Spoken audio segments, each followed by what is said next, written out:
et ça fait plaisir.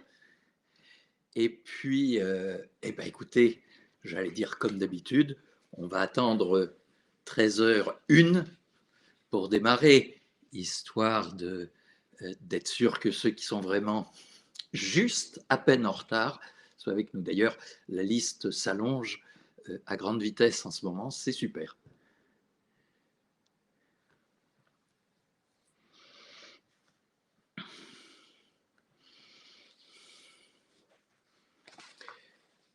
Bien, ben, écoutez, c'est parti. À nouveau, bienvenue à tous. Il y a quelques noms et prénoms que je reconnais, et donc c'est quand même bienvenue à tous. Bien, alors nous allons parler de la solidarité de l'équipe managériale, et lorsque j'avais fait ce programme, c'était en novembre, je ne pensais pas que la troisième partie, qui est épartant de crise, serait autant d'actualité, puisque à une crise sanitaire qui est loin d'être terminée dans ses effets sur le fonctionnement de l'entreprise, en tout cas, s'est ajoutée une crise géopolitique sur laquelle je ne vais pas donner de détails, mais qui ne fait que rendre plus sombre encore le ciel sous lequel les entreprises doivent avancer. Alors, ce que je vous propose, c'est on va regarder ça, mais en ajoutant un point qui est comment, sinon faire d'une période difficile une période extraordinairement facile, au moins comment la rendre la plus positive possible, en faire une opportunité, comme le suggère l'écriture japonaise de crise, qui est la conjonction des deux idéogrammes danger et opportunité. Alors bien sûr, les deux sont là, mais euh, on va regarder comment la faire pencher plutôt du côté opportunité. Alors, vous m'avez envoyé quelques questions, je vous les montre, mais d'abord, si vous voulez aller sur le chat et me faire part de vous, votre météo du jour, c'est-à-dire que c'est vrai que le monde est difficile, mais vous, aujourd'hui, là, vous êtes plutôt du côté 1 parce qu'il y a beaucoup de problèmes, mais je ne vois pas bien comment m'en sortir, ou plutôt du côté 5 en disant, bon, le monde est comme il est, mais on va faire en sorte que ça aille. Alors, mettez-moi juste un chiffre, vous mettez juste un chiffre sur le truc. Oh, c'est formidable de voir ça.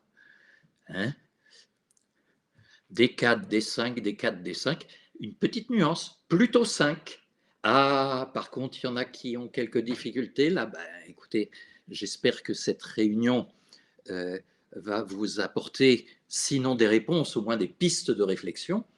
Alors évidemment, les questions, les objectifs posés, bon, améliorer mon management, c'est habituel, j'ai envie de dire, mais surtout co-management d'une structure. Et ça, j'ai trouvé très intéressant puisqu'on va parler justement de l'équipe, comprendre les enjeux.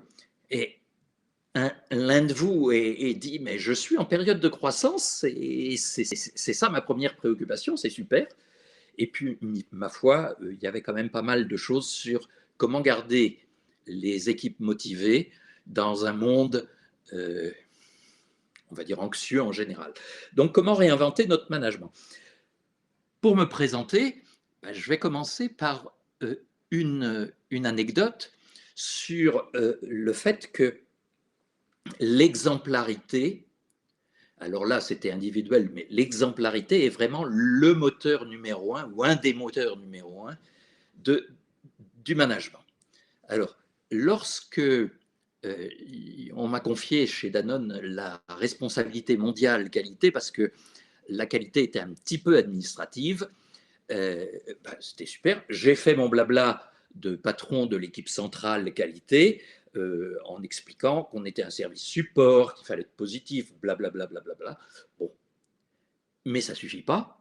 Et quelques semaines après, je vois arriver à mon bureau Dominique, la responsable qualité monde de la R&D, de la qualité R&D monde, qui vient vers moi avec vraiment, à la mine, je me dis, qu'est-ce qui s'est passé? Bon, par empathie naturelle, je ne commence pas par un grand sourire, mais je prends aussi la tête un peu préoccupée, sans même y penser.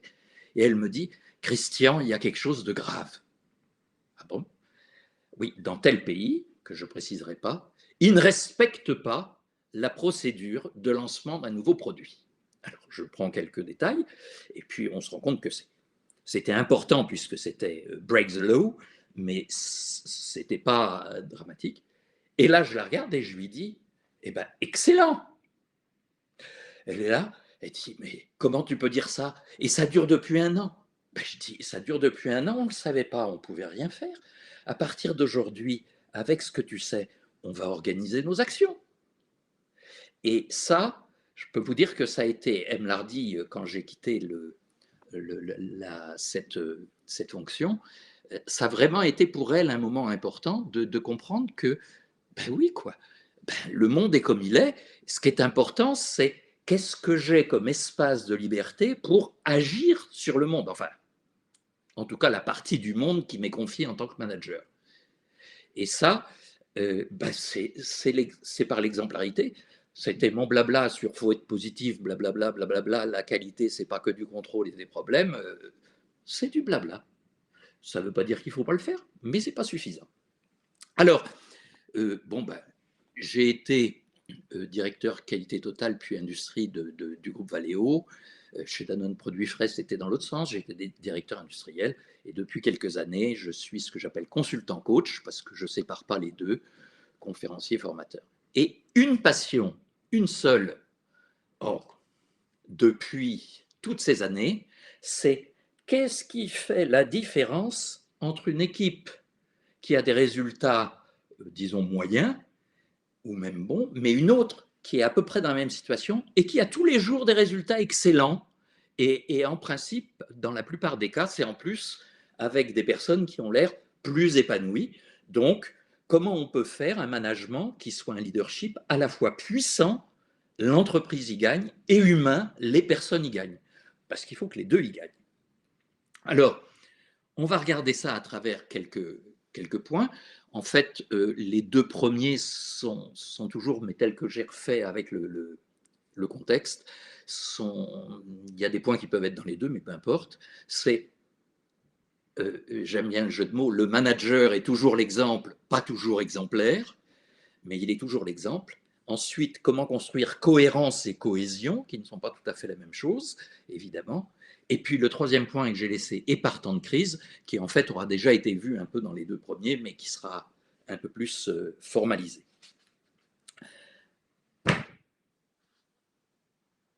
Moi, alors comme je vous l'ai dit, à travers toutes ces années de management, j'en ai traversé des crises, alors quelquefois locales, il y a un pays qui est en crise, il faut aller, mais bon. Quelle est la question? La question du jour, c'est comment construire et faire vivre un lien managérial puissant dans un contexte qui, lui, est gravement déconstructeur de l'engagement individuel et collectif, parce que le ciel est sombre. Alors, on reprend. Attendez que je vois où je suis. Hop, c'est moins commode. Bien. Et puis, si vous pouvez prendre rendez-vous, en haut sur la bande verte, là, prendre rendez-vous, cliquez ici si vous voyez ma flèche. Et moi, je serai toujours ravi de passer une demi-heure avec les uns et les autres et à regarder une vraie entreprise, ce qui est quand même infiniment plus excitant, j'allais dire, que de parler à cette diode verte qui me dit que la caméra est en route et qui m'oblige à rester sur les lignes de force générales, mais pas à regarder. Et chez vous, c'est comment? Alors, notre diagramme habituel qui rappelle que le management, les domaines d'action du manager, on peut les classer en technique relationnelle gestion, avec technique relationnelle que je symbolise par le moteur et gestion par le chronomètre. Et les deux sont utiles, mais c'est que la relation entre les deux qui permet de faire avancer la performance. Parce que, bon, comme vous le savez, il y a trop dans les entreprises, il y a trop de bases de données qui ne sont pas des databases, mais des data graves. Et ça, c'est bien dommage. Alors, je prends l'exemple numéro 1, qui est tout simple, c'est un médecin. Alors, je vais quand même dire, eh ben, la solidarité de l'équipe managériale, c'est comment le manager aide chacun des managers de son équipe à être pleinement manager. et c'est l'ensemble qu'il faut regarder. Et le manager a là un rôle toujours difficile, qu'il a en même temps le chef et en même temps en charge de faire que l'équipe soit vraiment une équipe. Et ben, c'est la beauté du management. Et puis, l'exemple numéro un, c'est celui du médecin qui, en fumant sa clope, dit « vous devriez arrêter de fumer ». Crédibilité zéro. Puis les enfants savent bien faire ça aussi. Ah ben si, maman, elle a dit oui. On joue au moment où on veut prendre du pouvoir. Alors, je prends l'exemple de l'enfant, mais c'est dans la vie partout. Au moment où on veut prendre du pouvoir, paf, on va essayer de casser cette cohérence. Alors, l'objectif du management, c'est, comme dans toute organisation, c'est de créer la convergence des énergies. C'est-à-dire, il y a un certain nombre d'individus, et comment on fait de ces individus une force convergente vers un objectif commun. Ça peut être très simple, l'objectif commun, c'est faire en sorte, on est trois à, je dirais, ranger une grande salle, bah, c'est que la grande salle soit rangée, mais ça peut être un peu plus riche. Et en particulier, s'il faut se lever matin pour aller au boulot, c'est un petit peu plus, il vaut mieux que ce soit un peu plus riche que ça. Je vous donne un, un point qui est tout à fait important, qui est ce qu'on appelle les neurones miroirs. Certains d'entre vous en ont certainement entendu parler. Je regarde le nom parce qu'à chaque fois je l'oublie. C'est Giacomo Rizzolatti, à la fin des années 80, dans les années 80, qui a montré que, en analysant électroniquement ce qui se passe dans le cerveau, entre faire un mouvement et regarder faire un mouvement, il y avait un écho très simple. Ces neurones miroirs, c'est ce qui est la base de l'empathie, mais c'est aussi le fait qui explique scientifiquement que, en dehors du modèle, le blabla n'est que du blabla. Et puis, je vais vous parler d'un exemple dans une entreprise. Alors, la filiale d'un grand groupe français, mais peu importe, mais une filiale importante, il y avait, on va dire, 500 personnes, qui est fort loin de Paris, à plusieurs heures d'avion. Et j'étais à travailler avec le directeur, l'ADG en l'occurrence, et qui parlait de son comité de direction, etc. Et on dit, bah, commençons par ça, puisque c'est toujours par là qu'il faut commencer de toute façon. Et on décide comme pratique, ou elle décide, puisque je propose plusieurs approches, il y avait ce qu'on appelle le temps méta collectif à la fin de la réunion. Leur réunion, c'était le vendredi matin. À la fin de la réunion du vendredi matin, on s'arrête et on regarde la façon dont on travaille ensemble. C'est-à-dire, alors j'ai oublié de vous montrer que les neurones miroirs, bon, c'est très joli, mais ça ne change rien. Mais surtout, à la fin de la réunion, c'est comment avons-nous travaillé ensemble au cours de cette réunion? C'est-à-dire regarder ensemble notre propre mode de fonctionnement. Alors ça, je l'ai résumé par avons-nous bien coopéré et qu'est-ce qui marche bien, qu'est-ce qui pourrait s'améliorer. Alors au début, ça démarre toujours un petit peu timidement, c'est-à-dire qu'il y a quand même une sorte de masque social qui dit que tout va bien. Et puis avec le temps, en l'espace de 2 mois, c'est-à-dire 8 semaines, on était arrivé à ce qu'il y ait de vrais échanges qui soient vraiment suffisamment ouverts, c'est-à-dire sans cette espèce de couvercle de la belle apparence. Et au bout de 2 ans, moins de 2 ans, 18 mois, l'ADG me disait, écoute Christian, ça a été formidable. C'est vraiment ce qui a débloqué les choses, le fait qu'on puisse travailler ensemble sur notre façon de travailler. Et on peut le dire de 2 façons. Une façon négative, qui est de dire, tant que vous n'êtes pas capable de travailler ensemble sur votre propre façon de travailler ensemble, vous n'arriverez jamais à une vraie cohérence, cohésion, donc solidarité. Puis de l'autre côté, on peut dire, le fait de se mettre à travailler ensemble sur notre cohésion et cohérence est le meilleur moyen de les créer. Et donc, je m'arrête une minute. Est-ce que vous voulez bien me mettre un petit mot sur le chat pour voir si ce point de départ vous paraît clair? Ou si vous avez une question, c'est le moment. Eh bien, écoutez, une statistique comment à la volée, c'est bon. Et donc, Commençons par la cohésion. Ça paraît, vous allez me dire, et la cohérence. On va y revenir. La cohésion, c'est d'être d'accord ensemble. On va aller dans la même direction. Ben, la seule solution, c'est de construire ensemble cette direction. C'est-à-dire, la meilleure façon de travailler ensemble, la meilleure façon de renforcer le travail collectif, c'est de réfléchir à pourquoi nous sommes ensemble. Mais pas pourquoi nous sommes ensemble aujourd'hui dans cette salle, mais pourquoi nous sommes ensemble comme comité de direction. Et là, un vrai travail de fond est toujours assez difficile parce que, ben, là encore, le réflexe de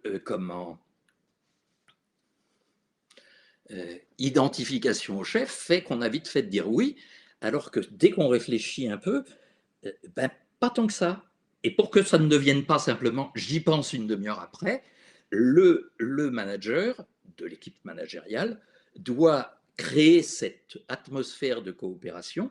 Et donc, pendant un moment, il n'est pas simplement manager, il est surtout, je mets des guillemets, facilitateur. Et c'est tout à fait essentiel. Alors, je le résume dans le schéma en disant, si on veut être crédible et solide, il faut que l'équipe soit vivante et non pas figée autour d'un chef qui a dit on va là et fermé, pardonnez-moi, tout le monde y va et je ne veux pas de questions. Au contraire, il faut qu'il y ait des espaces de liberté pour discuter. S'il y a des espaces de liberté pour le patron, ça va créer de l'incertitude. Et donc, ça signifie de travailler sur la confiance dans l'équipe et sur autre chose que Alain de Vulpian appelle la socio-perception. La socio-perception, c'est être à l'écoute de tout ce qui est pas totalement exprimé et de façon à adapter les choses. Alors, ceci étant, on ne va pas être naïf. C'est quelquefois, cette construction commune, elle n'arrive pas directement à une conclusion. Donc, il y a un moment où le patron va aussi passer à je vous ai écouté, nous avons discuté, c'est super, on a bien avancé, on arrive au moment où il faut prendre une décision, je la prends. Alors, je le mets sous cette forme, projet commun, et ce projet commun, c'est ce que j'appelle une conversation avec le futur. C'est-à-dire, c'est où est-ce qu'on veut être? Où est-ce qu'on veut aller? Et il y a un point essentiel à prendre en compte, c'est que dans un contexte difficile, ce n'est pas la peine de dire demain matin, on veut être les meilleurs du monde. Il va falloir trouver des étapes. Ce qui n'empêche pas de garder l'ambition globale, mais on va d'abord parler de l'étape nécessaire aujourd'hui dans ce contexte pas commode pour avancer. Et ce contexte pas commode, alors j'ai mis stratégie chemin faisant, c'est-à-dire il ne s'agit pas de figer les choses pour 2 ans, c'est en période de crise, tout bouge, et donc on a une ligne de force et on doit réexpliquer la cohérence en permanence, et c'est vraiment apprendre à apprendre ensemble, apprendre à décider ensemble. Et donc ça demande beaucoup de transparence qui n'est pas toujours commode, surtout avec le stress de la crise. Alors c'est quoi la crise? Ben, ça commence par des choses que vous savez bien. Il y a le manager, j'ai remis le manager avec ces 3 contextes, ces 3 domaines d'action, gestion, technique, relationnelle. Il y a l'énergie, bon, je ne vais pas vous raconter. Les fournisseurs, en ce moment, bon, je fais des travaux dans ma campagne et le couvreur me dit des ardoises, il n'y en a plus, il va falloir 3 mois pour que je puisse venir couvrir la petite extension qui a été faite. Bon, et les prix s'envolent. Bon, je ne vais pas vous raconter en détail non plus. Il y a ensuite, comme les clients, parce que les clients, soit ce sont des consommateurs et ils ne voudraient pas payer plus cher, soit ce sont des distributeurs ou des transformateurs à leur tour, et effectivement, ils savent que leur client, enfin, ou en fin de chaîne, le consommateur, mais refusera de payer plus cher, ira chercher au moins cher, et donc ils se battent avec une énergie.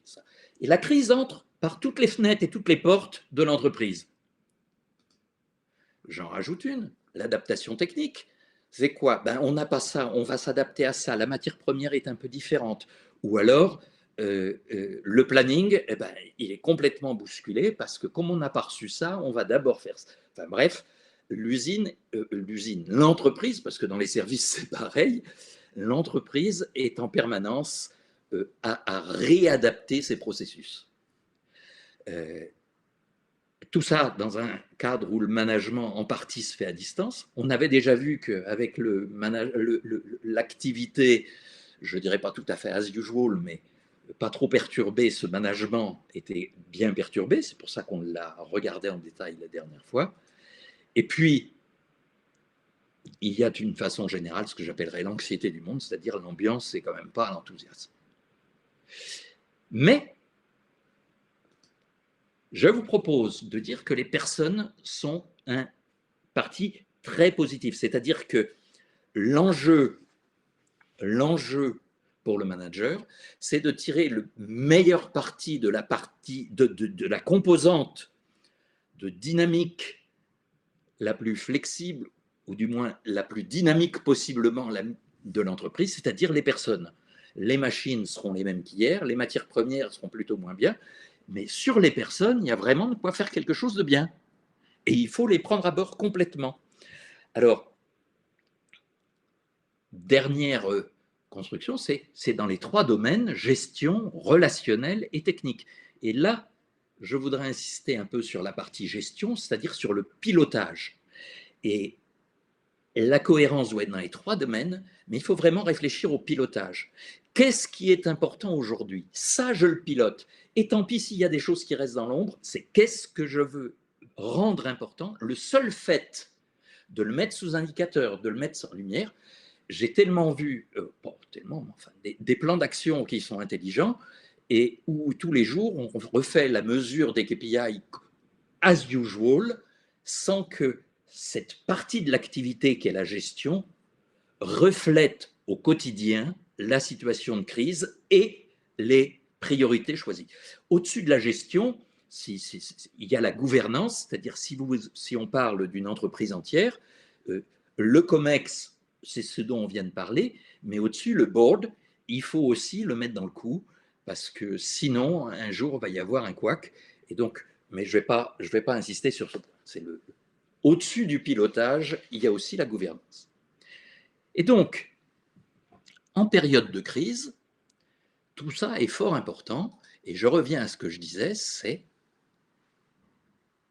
il faut qu'il y ait du sens. C'est-à-dire, dans ce monde déstructuré, si dans l'entreprise, il n'y a pas quelques lignes de force très claires, eh ben, l'entreprise va se déstructurer comme le monde et chacun aura l'impression sinon de perdre son temps, au moins de ne pas en faire un moment où j'ai envie de m'engager. Alors, vous vous souvenez peut-être, si vous étiez à cette session, on a bien montré que la vision, c'est ce qu'on veut faire, mais ce qui est important au quotidien, parce qu'on peut le piloter, c'est la stratégie, c'est-à-dire les étapes pour y arriver, quelle est notre logique de progrès, et les valeurs, parce que c'est comment on va y aller ensemble.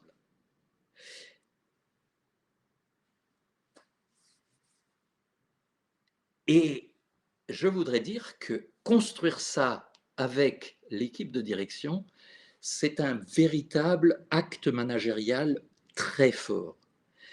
On est dans cette alchimie managériale qui consiste à transformer de l'anxiété en énergie, et en énergie positive, en envie d'avancer. Et ça, cette sorte de miracle, c'est vraiment une essence, c'est l'essence du management en période difficile. Quelquefois même en période facile, quand on a un patron avec qui ça ne se passe pas très bien, on reçoit de l'angoisse, ou disons de l'anxiété en tout cas, et on doit la transformer en énergie pour que l'équipe avance et avance bien. Ça signifie que dans la vision, quelquefois, il faut choisir ce que j'appelle des visions étapes. C'est-à-dire, bien sûr, on veut aller là, mais si j'en parle aujourd'hui, personne ne va y croire vraiment. Et donc, comment je pose une première étape en la reliant à cet objectif final, mais je pose une première étape qui, elle, est crédible et va pouvoir nous aider à définir une stratégie bien claire, des valeurs bien forte qui soit comprise par tous. À partir du moment où c'est fait, on rentre dans un autre jeu. C'est-à-dire, nous avons, c'est plus le patron qui dit j'ai décidé que à partir de nos échanges, ça devient l'ensemble de l'équipe qui dit nous avons décidé. Nous. Et ce collectif est essentiel. Alors, imaginez un général qui revient d'une réunion d'état-major et qui dit à ses troupes bon, euh, j'aurais voulu attaquer par l'Est, mais le grand chef a décidé qu'on attaquerait par l'Ouest. Bon, ben, on va quand même y aller. Vous sentez tout de suite que l'enthousiasme est mort. C'est fini. On a enlevé ce lien précieux du management avec ses équipes qui est de créer de l'énergie. Alors, il y a un très beau mot pour ça. Certains d'entre vous le connaissent, mais pas. C'est l'autopoïèse. C'est très chic. L'autopoïèse, ça a été développé par Valera et Maturana et ça décrit tous les phénomènes qui, dans un système vivant, à commencer par une cellule, régulent les choses de façon à ce que l'essentiel de fonctionnement est sauvé malgré des variations de l'environnement. Pour l'équipe de direction, on rentre dans une zone de turbulence. Et comment on fait pour rester cohérent quand tout ça bouge? C'est donc une sorte de se réinventer en résonance avec l'inconnu. Accepter l'inconnu. Le monde est comme il est et on va faire avec. Alors, oui, j'ai mis le mot, c'est très joli comme mot, autopoïèse. J'appelle ça l'autopoïèse managériale, c'est-à-dire, ben oui, tout a changé et nous, ensemble, on doit garder l'essentiel pour continuer à avancer. Un petit chat pour me dire si c'est clair.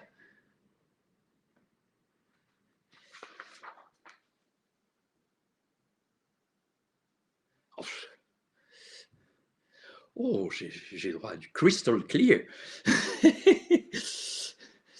Comme j'aime bien expliquer, oui, il y a l'homéostasie qui est derrière l'autopoïèse. C'est bon, mais et j'avais un de mes équipiers qui aimait bien mes façons de dire et qui disait c'est Christian Clear.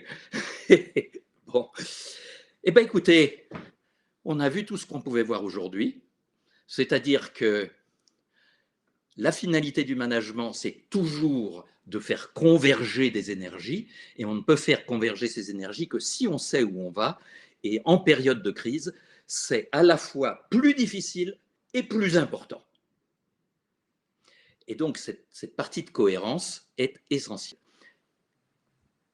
Bien sûr, on ne va pas être naïf, hein, toujours positif, jamais naïf. C'est en période troublée, quoi que vous fassiez, ce ne sera pas parfait. Le bon fonctionnement reste une instabilité permanente qu'il convient de surveiller, d'ajuster.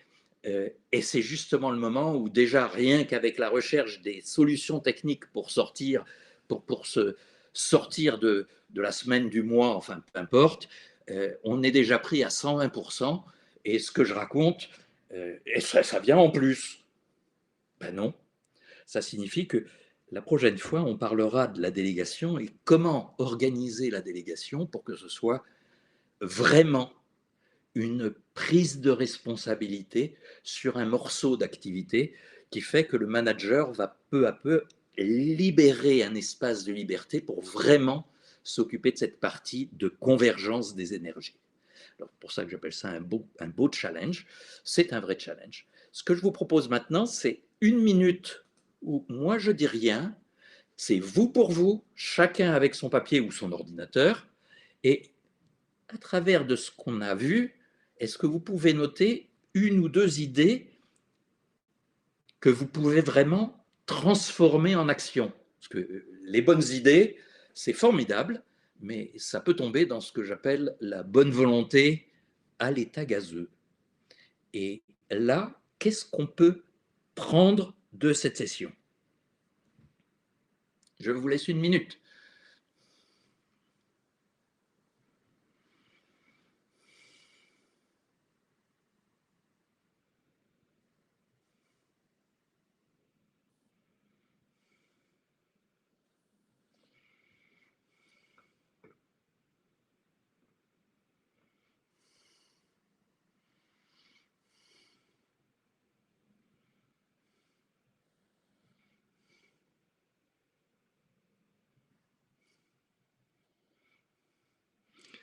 profite.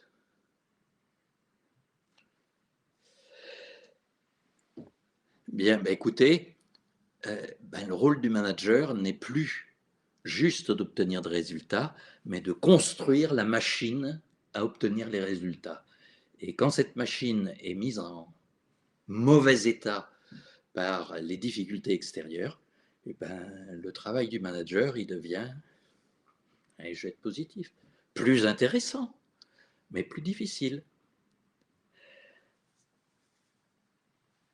Oui, la prochaine conférence sur la délégation sera le 10 mai, et on regardera parce que la délégation, ça paraît simple, mais là encore, comme pour tout ce qu'on voit, l'action elle-même est simple, mais c'est toutes ces implications dans le fonctionnement collectif, dans le fonctionnement du corps social, qui est importante de voir comment je fais de cet outil un outil, justement, qui soit vraiment un outil de convergence des énergies et non pas simplement de réalisation d'une tâche.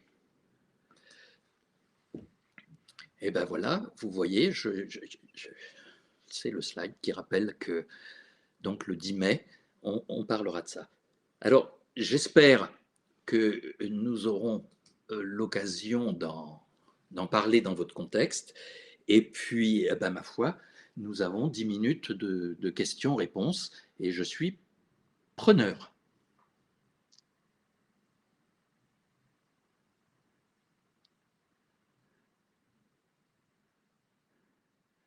Oui, alors merci, je ne donne pas les noms, mais de me dire, l'action que vous choisissez, c'est vous pour vous. Mais c'est très sympa de l'avoir mise parce que c'est exact, c'est construire ensemble la stratégie, un objectif et une stratégie, ça va. Dès qu'on passe aux valeurs, on rentre dans un terrain plus mouvant. Et il y a aussi des outils et des méthodes pour le faire, mais il faudrait y passer du temps. Mais déjà, c'est accepter de reconnaître l'essence même de ce que j'appelle la culture d'entreprise, mais qui est quelquefois la culture d'un service, d'un département, d'une usine, d'une succursale, pour regarder, mais de façon objective, comment avancer. Et là, comme dans tout diagnostic, l'intuition, le feeling ne suffisent pas. Il faut vraiment regarder toutes les dimensions pour bien pouvoir avancer. Pourriez-vous préciser ce que vous mettez dans gestion? Je vais préciser. Donc, je remonte là, comme ça vous avez le petit diagramme, ou un peu plus haut, de façon à avoir sans le fond. La gestion, c'est tout ce qui est du domaine de la mesure et des conséquences de la mesure. C'est-à-dire, et vous avez vu, avec les flèches violettes, mais on en avait parlé une autre fois, avec les flèches violettes, on voit bien que tout ça est lié et qu'on ne peut pas faire avancer le moteur, c'est-à-dire la partie technique et relationnelle, sans qu'on soit alimenté par un flux d'informations. Mais dans gestion, ça commence par le choix des indicateurs. Et c'est là-dessus que j'insistais et que j'ai dit ce jeu de mots au départ, c'est dans les entreprises, il y a quelquefois plus de data graves que de database. Et donc, on a de la data, mais elle n'est pas utilisée. La gestion, c'est quelle data je prends, comment je la traite pour la retransformer en signaux utilisables et là encore convergents vers le technique et vers le relationnel. Exemple, en technique, on va mesurer un taux d'utilisation d'une machine. Quelquefois, maintenant, souvent, c'est enregistré en automatique. On calcule ce qu'on appelle le TRS, mais je ne vais pas rentrer dans le point, c'est-à-dire vraiment le rendement de l'investissement. Le gestionnaire, il regarde. Et ça revient vers la technique. Par exemple, quand je suis arrivé chez Danone, venant de l'automobile, avec donc des modes de gestion des équipements extrêmement beaucoup plus rigoureux, c'était formidable. Mais il faut dire quelque chose, c'est que tous les équipements dans le monde étaient très mal utilisés. Et donc, on a fait un focus là-dessus, puisque en période de croissance, c'était en analysant la performance, c'était le point sur lequel il y a le plus à gagner rapidement et que c'est tout à fait possible d'en parler et d'engager les gens là-dessus, donc toujours l'aspect technique, l'aspect relationnel. Et donc, on a passé le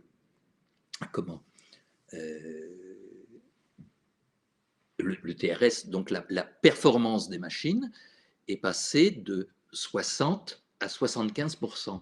Ben, de 60 à 75%, ça fait plus 25% de capacité dans le monde.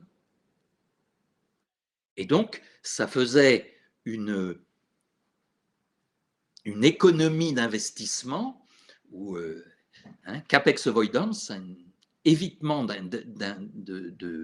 d'investissement de capacité qui, sur 5 ans, faisait quand même 600 millions. Alors évidemment, c'est avec la taille de Danone, mais ça signifie que sur chaque machine dans chaque pays, l'équipe qui est là a compris ce qu'on regarde et a cherché des remèdes à tout ce qui peut être considéré, sinon comme une anomalie avec un A majuscule, au moins comme un gap entre là où on est et là où on veut être. Donc la gestion pour la personne, ben c'est aussi dans le relationnel, il y a compétence et motivation. Le résultat, la performance, c'est compétence et motivation. Motivation, ben ça peut se mesurer à travers un outil très clair qui est le nombre d'idées d'amélioration réalisées par personne et dans l'année. C'est bien une mesure. On regarde comment ça évolue et la façon dont ça évolue nous informe sur comment gérer mieux le technique et le relationnel, les compétences, etc. Alors, à propos d'ailleurs, je vous signale que le record que j'ai vu, c'était dans une filiale de Valeo au Mexique, où on est arrivé, alors c'était après que j'ai quitté Valeo, mais c'était il y a 10 ans, et je connais bien le DG, et qui me disait, bah, ça y est, on a passé les 70 idées d'amélioration réalisées par personne dans l'année. Par personne dans l'année. Alors, il y a des petites choses et des grandes choses, mais il ne faut pas trier. C'est-à-dire que cette partie gestion, c'est si je regarde du point de vue technique, je dis bah, il y en avait la moitié à mettre à la poubelle parce que finalement c'est juste un peu de confort pour les gens, mais ça rapporte rien à l'entreprise. Si je regarde du côté relationnel, c'est chacun se sent motivé, se sent engagé à participer à l'amélioration de la performance. Et vous voyez bien que gestion technique relationnelle, tout ça est lié et c'est ce qui, je dirais, c'est une partie très belle du management. Une autre question. Là, je suis à court de questions. Alors, je peux faire des réponses sans questions, mais je trouve que ce n'est pas très bien.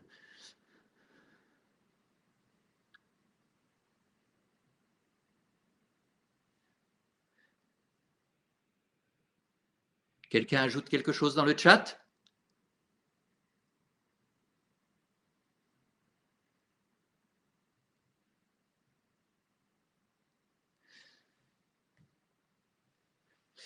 Je regarde sur mes notes s'il y a un des sujets que j'ai mal abordé. Si, il y a un point sur lequel je souhaiterais revenir, c'est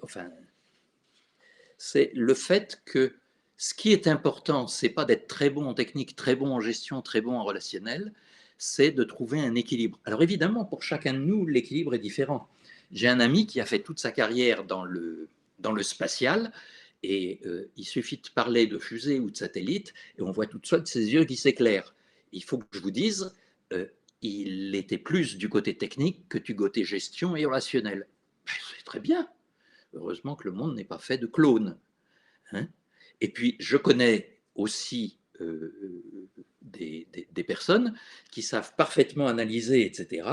Mais quand il s'agit de transformer ça dans l'activité concrète, je vais dire d'une usine, d'un réseau de vente, d'un réseau de distribution, ben c'est mieux qu'il y ait quelqu'un d'autre. Voilà. Et dans le relationnel, il y a des gens qui sont vraiment des team leaders, c'est-à-dire l'équipe les suit vraiment, mais ça mériterait d'y ajouter un peu plus de technique et de gestion. Puis c'est la vie, pas de problème. Ah oui, Ça, c'est très bien. C'est un manager doit savoir s'appuyer sur la complémentarité des talents dans son équipe. Oui, et puis il ne faut pas non plus être naïf. Quelquefois, il arrive qu'il n'y ait pas le fit ou qu'on ait dans son équipe de direction quelqu'un qui n'arrive pas à justement passer ce gap qui est d'englober les trois dimensions et de les transformer en actions quotidiennes de façon à en faire de la performance, parce que quand même, on y tient aussi. Et, et dans ce cas-là, il y a des questions difficiles qui se posent. Mais la complémentarité, oui. Ah, oui. Comment lier l'espace de liberté accordé pour générer des discussions et du dynamisme en fonction des exigences de l'entreprise? J'ai vécu ça, par exemple, quand je suis arrivé. Alors, pardonnez-moi, je prends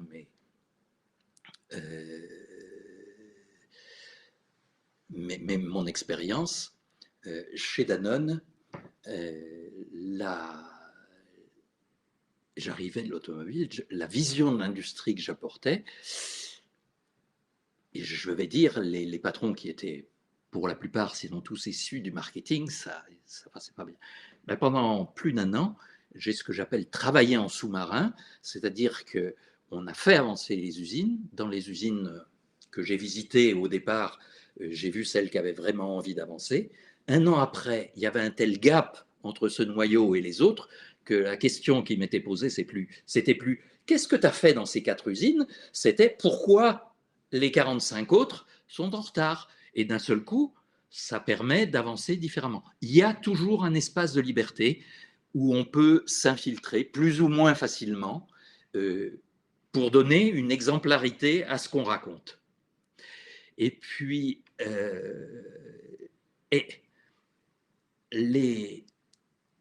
la compétence technique dans une équipe technique, c'est toujours difficile, c'est-à-dire, est-ce que le manager, je le résume en disant, si je prends le meilleur soudeur et que je le mets chef d'équipe, je suis sûr que j'ai perdu un bon soudeur, mais je ne suis pas sûr que j'ai gagné un bon chef d'équipe. Bon, le détail est un peu brut, enfin, l'expression est un peu directe, mais c'est pour bien comprendre que oui. Et alors là encore, je vais parler de mes exploits passés, pardonnez-moi, ça fait. Mais tant chez Valeo que chez Danone, on a réussi à implanter ce qu'on appelle une carrière d'expert, avec expert, senior expert, il y avait 3 niveaux,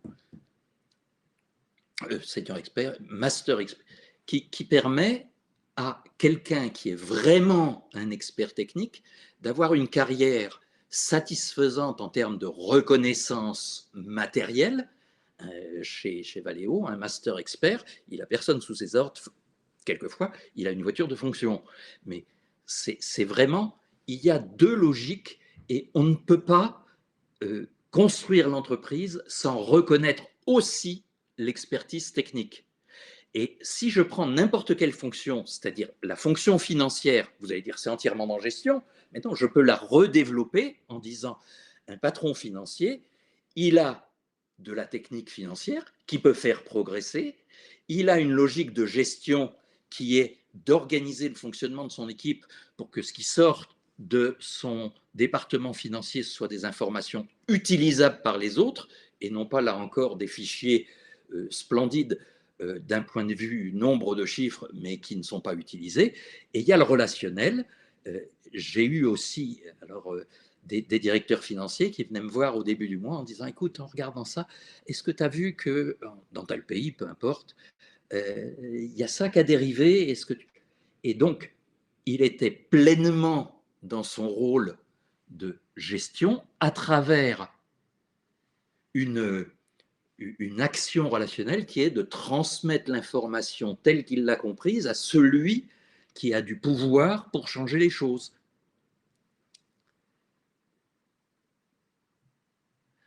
Alors, il y a un tas de questions qui sont venues, c'est très bien, mais il est 13h45 et j'ai une règle, je commence à l'heure à peu près, enfin avec 1 minute de retard, mais je termine à l'heure. Nathalie, je te propose de prendre rendez-vous. On en parle au téléphone Et pour toutes les autres questions, c'est la même chose. On prend un rendez-vous et j'aurai grand plaisir à partager avec chacun d'entre vous. Un grand merci à tous. Et puis, je vous souhaite une excellente après-midi. Puis, si vous voulez bien, mettre un petit mot. Ah non, c'est pas comme ça ici. Oups.